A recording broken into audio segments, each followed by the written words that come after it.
So what went down this year at the 2021 Chicago Comic and Entertainment Expo, aka C2E2? Stay tuned to find out.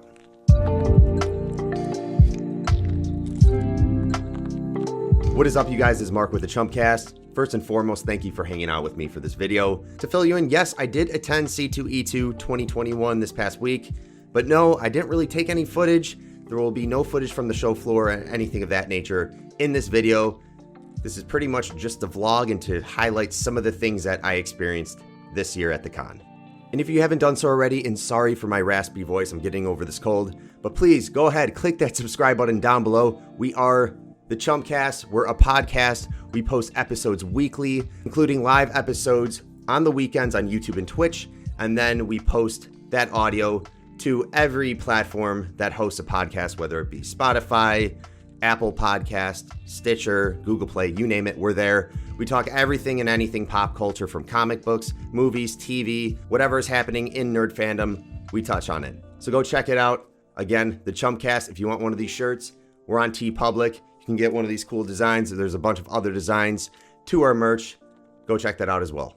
The last thing, I want to thank all of our listeners of the show, all of the people that have joined our Discord that we interact with every single day. You guys are the reason why we keep doing this. We have a great time. We've put together this awesome community of fellow nerds. And man, I'm so happy to have met a lot of you guys. And speaking of that, if I didn't get to meet you at the con, or I didn't get to say what up to you if we've met before, I apologize. Let's get into what happened at our time at C2E2 this year. All right, so leading up to this con, you guys may have seen that last year, which was actually a couple weeks before COVID got real here in the US, C2E2 was the last 2020, yeah, that's crazy to say, was the last 2020 Comic-Con that pretty much happened here in the States. We were lucky enough to get a booth on the show floor with our friends at the Chuckaload of Comics YouTube channel. If you haven't checked them out, go head over there after this video. But we were able to partake in some awesome celebrity interviews. We interviewed comic book creators. We just sat down with other YouTube channels and podcasters, and we hosted other shows that used our booth to do their own episodes. And this booth we put together is called Podcast Central for that reason. And it was something that I really hadn't seen on any Comic-Con floor prior, where you're taking all these different content creators, whether they be from Twitch, YouTube, or just a podcast medium, and we had them do their shows right there in the booth and have that exposure from people walking the con floor. It was really cool. With that said, you might be asking, why didn't you guys do that this year? Good question. I'm not actually bummed out about it, because we did talk to people at C2E2, and you could really tell this year they were just trying to put on a con. You know, it was a little bit more bare bones, more focused on, all right, let's get these vendors in here. Let's make sure financially this can be somewhat of a success, which we fully get. So after some conversation, we decided, hey, let's pick this back up for August C2E2 of 2022. Hopefully we will get a booth for that con. It was so much fun doing what we did back in 2020, and I would love to do it again. But also, man, I kind of did enjoy not having that responsibility and having to feel like you need to be at a booth the whole time and oversee what's going on, where I could just go back to the roots of my first couple Comic-Cons of walking the show floor, meeting people, introducing myself to vendors of nearby comic book shops, or just having a beer with somebody that likes the same shit I do. Overall, I do kind of think this year was a blessing in disguise of not having that booth, but I am really excited for the potential of next year's con, where hopefully we can do something similar to that Podcast Central booth that we had before. So what the hell did I do for the 2 days that I was there? Unfortunately, I cannot be there Sunday, and we'll talk about Friday. I wasn't there that long, but I did have a great time while I was there, and it was just a different vibe overall. C2E2, want to say to you, thank you for giving Smithers and I press badges again this year. I know with our booth last year, it was kind of given that we would be pressed there. But this year was different, and we get that. We know there was a lot going on from the standpoint of you just trying to figure out, with everything that's happening in the world, how you're going to put on a Comic-Con, and we do appreciate you guys giving us press badges this year. So Friday, I was riding solo. Smithers could not attend Friday. He could only go Saturday. And I was actually bogged down with a lot of work on Friday. Didn't end up leaving the house till about 2 o'clock. I'm out in the burbs, so I didn't get to C2E2, honestly, till like 4 o'clock. I made some side trips to get lunch with a friend, and then he actually dropped me off at the train, where I just took it directly there. But yeah, I was not there that long. The show floor closed at 7, so got there at 4, had to go to will call for the press badge, picked that up. By the time I was ready to get onto the show floor, it was about 4:45 or so. And once I got in, there was one focus for me, and that was getting some of my comic books pressed. This was the first time I had ever submitted any of my books to get pressed. I worked with a great company. They're called First Impressions Comic Pressing, and they're out of some suburbs in the Chicagoland area. But they were really helpful. I brought in some Silver Age. I didn't really know how to read what kind of books I should and shouldn't be pressing. But these guys really helped me out, sat down with them, and let's go through some of the books that I decided to get pressed. Well, first off, if you don't know what pressing a comic book is, it's what people do typically before they send it in to get a comic book graded. Usually it's for a older book, like a Silver Age, Golden Age. You could press modern books. Typically that's to get it just like a 1 grade bump up from maybe a 9.6 to a 9.8. But what pressing a comic book is essentially you take a hot iron plate mechanism thing where you lay down the book and you push down this iron, and I believe the temperature it's hot, but it's not too hot to where it will burn the book. And the thought is, well, the end result is after you leave it there for a while, it will take some of those creases out of the cover of the book. And I think it actually irons out some of the pages inside, but you don't want it to be too hot of a temperature because you don't want the pages to stick together. You don't want to damage the cover, but the end result being you'll take some of those creases out. Overall, you're going to make that cover and that book look a lot nicer and a lot cleaner. All right, so I submitted 2 rounds of comic books to be pressed. I submitted some on Friday. The books I submitted Friday were Saga #1. An overall gorgeous book. I just really thought it had potential of being a 9.8. And to be sure, I just wanted to press this for my mind's sake, just to say I did what I could to get the best grade back for this extremely hot indie series that's happening right now. And this, issue 50, whatever, is releasing in the next week. And this is one book I just really felt the need to keep in pristine condition, get it encapsulated, get it graded, put it on a nice little display. You know the deal. Next up is Hell Risen #3. I believe this is the first appearance of Punchline. Not sure if it's the first or cameo. Important book in the DC universe, another modern book. After that, we have Strange Academy #1. I submitted that. Strange Academy #1, I would not be surprised if Disney decides to do a lot with that title.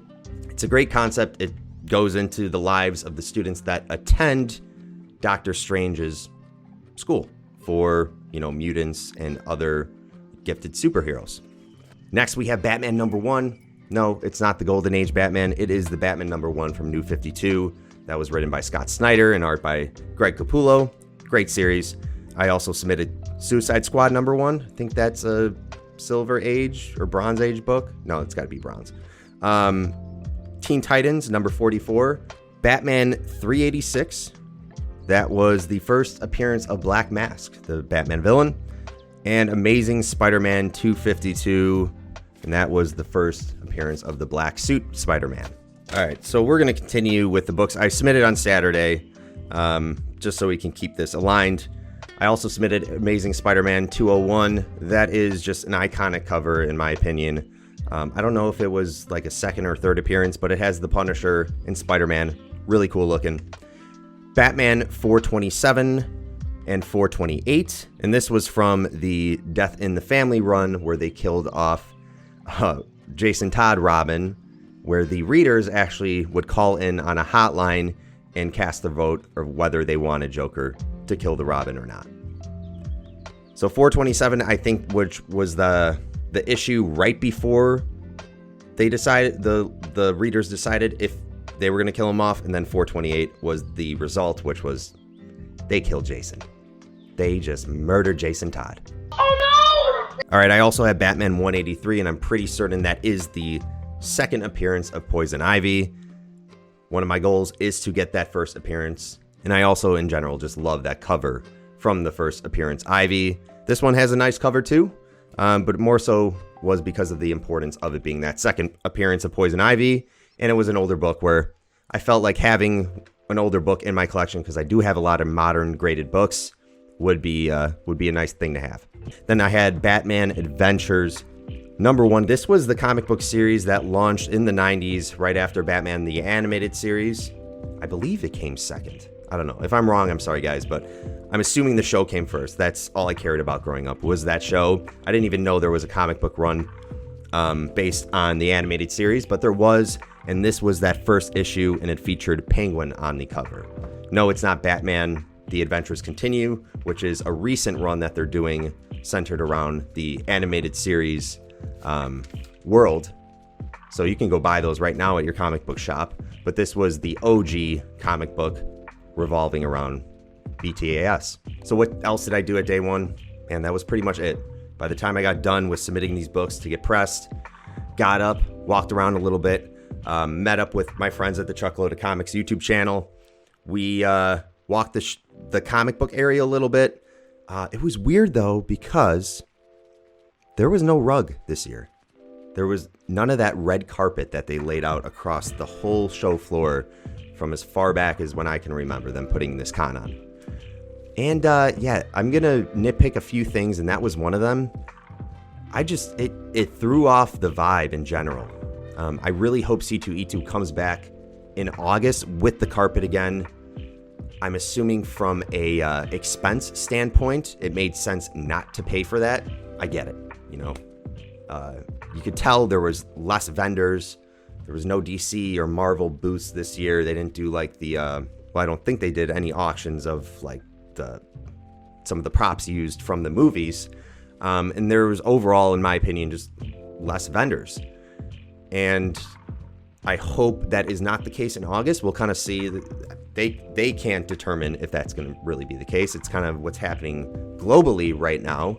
But hopefully that is not going to be the case in August. And they see the need to roll out that red carpet again. That would be cool. It's a big deal too on your knees. I feel like it does help your knees, gives a little bit more bounce, a little pep in your step when that red carpet is out there. So yeah, please C2E2. There's one thing. Get that red carpet back. We love it. So as we were walking the comic book creator area, my buddy Chuck was actually doing some live interviews. He did one with Ming Chen from Comic Book Men. Also interviewed Charles Soule, Tim Seeley, a bunch of awesome comic book artists. And I was also bummed because by the time I was finished submitting these books to get pressed, they had a last call for beer. And that just sucked. It was such a mission getting to the con after work, and I was overall just drained. But that's my fault. I should have freaking got a beer and then got my mother effing books pressed, but I didn't do that. I waited, and I forgot that they usually end beer sales 1 hour before the show ends. One other little problem I had though, speaking of beer, like I get it. I get the whole partnership with Revolution. I do like some of their beers, but mainly my go-to beer at a con is like just a domestic beer, a Bud Light, a Miller Lite, Corona if you have it. I freaking would love that. They only had Revolution beer. If you're gonna just have one vendor for beer, please ensure that that vendor is diversifying their beer options, because in my opinion, they did not do that. It was like all IPAs, which I'll have one of those and be like, okay, my mouth is super bitter right now. I need to stop. And then they had a sour, which is like opposite ends of the spectrum of beer.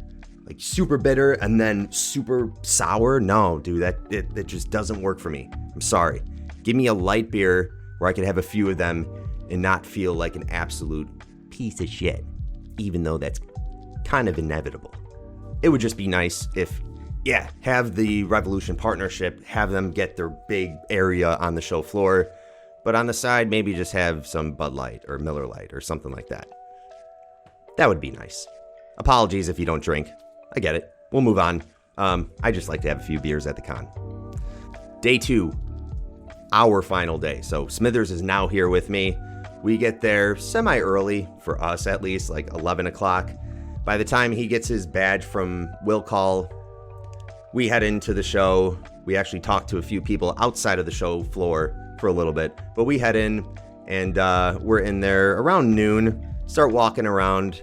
One of my friends, which I always love when this happens, it's like I tell my group of friends that are not into comic books that I'm doing this comic book convention. And yes, I have those friends that are like, you nerd, you freaking nerd. Would you stop with the weird shit? But I also have the friends that are like, hey, do they sell maybe some like Harry Potter stuff? And I'm just like, dude, not only do they sell Harry Potter, but they sell a shit ton of Game of Thrones. I just know what my friends that aren't into that nerd fandom like, though. They all kind of watch the HBO shows. So there's always like that one friend that's like, yeah, I want to check it out for the first time. So I had one buddy that came with me with his girlfriend. She was kind of in the same boat he was, but man, when they walked on the floor, it's like you could just see their eyes just freaking going left to right, scanning all of the booths and just being blown away by how much shit was there.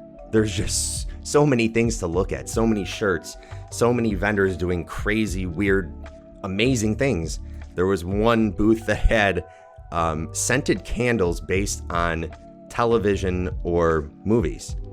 And it sounds weird, but it's like you smell it, you're like, wow, that does kind of remind me of Home Alone. I don't know, that was just kind of fun having a couple friends there that were out of their element, but really saw what a Comic-Con is like, and frankly, how awesome they are. And don't get me wrong, there were a good amount of people there. It just felt a little bit more spread out, which to me, that just seems like there was less vendors. Maybe it wasn't. Maybe it was just an illusion from not having that red carpet there. Maybe the red carpet makes you feel a little bit more claustrophobic in a sense, but it wasn't like there was a huge drop off in attendance this year, especially Saturday. Saturday was popping. So as we were walking around, I kind of veered off by myself at some point. I stopped by one artist booth, and that artist is Sketchbooks, goes by Sketchbooks on his Instagram page. And let me just try to get the light not to be so glaring. It's kind of, there you go. That's a little bit better. This is just a little art print, but I got him to commission a piece of work for me. So we're hashing that out on Instagram right now, trying to figure out what exactly I want to do, because I'm just like, I was there and we were talking about a potential commission, and I was like looking at all of his art, and I just couldn't decide on what I wanted to do. I wanted to make sure it was the right character or the right concept for my commission. I think I have an idea now. I might surprise you guys later with a video, but yeah, we're still working through that, figuring out what the commission will be. So awesome time meeting Sketchbooks. Got on his commission list. Continued to walk around a little bit. Met a lot of people from my other page that I have going, the Mark Nerdy AF page. There I do a lot of the interacting with primarily the people real deep into the comic book community. After some Instagram message exchanging, I was finally able to locate some of my peeps that I have been interacting with over the years on my Instagram page. One of those being Sammy and Tony from Skeleton Key Comics. They have been amazing people to meet online, and they were the same in person. They were just extremely nice, and for me, it's very relieving when you talk to people through Discord, through Instagram, through Facebook, in these communities, whether it be whatever you're into. You know, I'm into statues, I'm in a bunch of Facebook pages for that, comic books. But when you meet them in person, get to meet them in person, and they truly do reflect how they are online, and even in this case, better in person, it's just a relief, you know? It makes you truly appreciate the people you do meet via social media. I know that can go either way. Sometimes you meet people you just never want to see again, but that wasn't the case here. So Skeleton Key Comics, great meeting you guys. And thanks for introducing me to your group of friends that were there with you at the con. I was also introduced to people like Nerdy Girl Comics, Scaff's Comics, Joey over at Slabulous. I mean, these are people that I have interacted with via YouTube and Instagram and watched their shows and follow them on their live sales and things like that. And to meet them in person and see how truly nice they are, was just amazing. Oh yeah, I love it. My glutes are on fire. Yeah. Oh, yeah. I thought it was just snapping photos. I don't know, it's 50 seconds. Continuing out the day, I met back up with Smithers. We had some more beers with Chuckload of Comics, our girl Kyra over at the Relatable Podcast. Go check them out. But we made it a day. We went and checked out some more comic book artists. We checked out the anime section of the con floor, got more beers and more beers. More beers and more beers. And then went to the Dungeons and Dragons area because we are that much of nerds. Man, in general, there's just nothing like being at a Comic-Con, especially for us. This is our world. This is so much of what we know and love. And meeting new people and seeing people that you know from social media and getting to see some of your favorite comic book artists, it's the best. Cosplays this year, man, people really showed up. As usual, though. I mean, putting on display their hard work, especially, I'm sure, being quarantined this last year or so, they were able to really focus on getting together some really sweet cosplays. And yeah, we didn't really take too many pictures with people in cosplay, but we did get one, which I'll post right here, of Beaker and Bunsen from the Muppets. Smithers and I are huge Muppet fans, so we had to. So we proceeded to have more beers. And more beers. And then we found this one booth that does some really intense, high value graded comics. And I think they're based out of New York, no surprise there. Big bougie stuff, but comic book wise, they had, I believe, the Amazing Fantasy, I think. First appearance of Spider-Man. I think they had that book there at a decent grade. That was like a $600,000 or $700,000 book.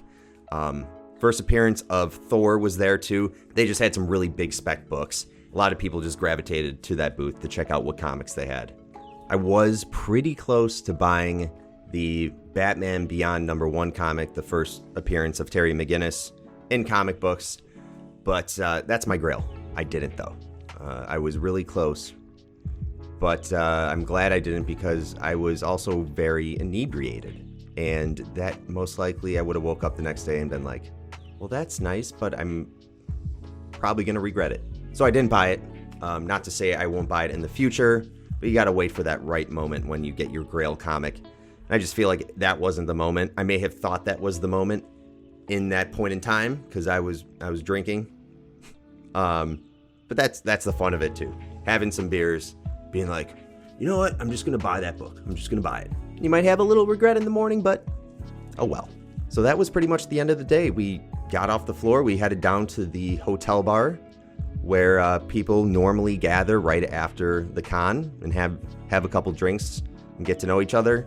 Stayed there for maybe about an hour and a half, 2 hours. But then I got a message from my friends in the comic book community that I had met on the floor. They were getting together at Emporium, which is an arcade bar here in Chicago. It's in the Fulton Market area. But I met up with them, had some more drinks, played some air hockey, played some arcade games. It was a fantastic time. And everyone that I did meet there, met some folks over from Whatnot, the auction app where they sell a lot of comic books. I buy a lot of vintage tees on there.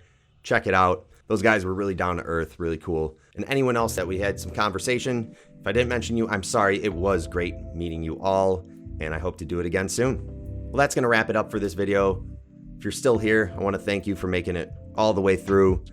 Like I said, next year, big plans. Hopefully, if we can get that booth, that Podcast Central booth, we will be there in full force. The Chumpcast alongside the Chuckload of Comics YouTube channel. Stay tuned. More things to come. It was a fun year. The vibe was a little bit different.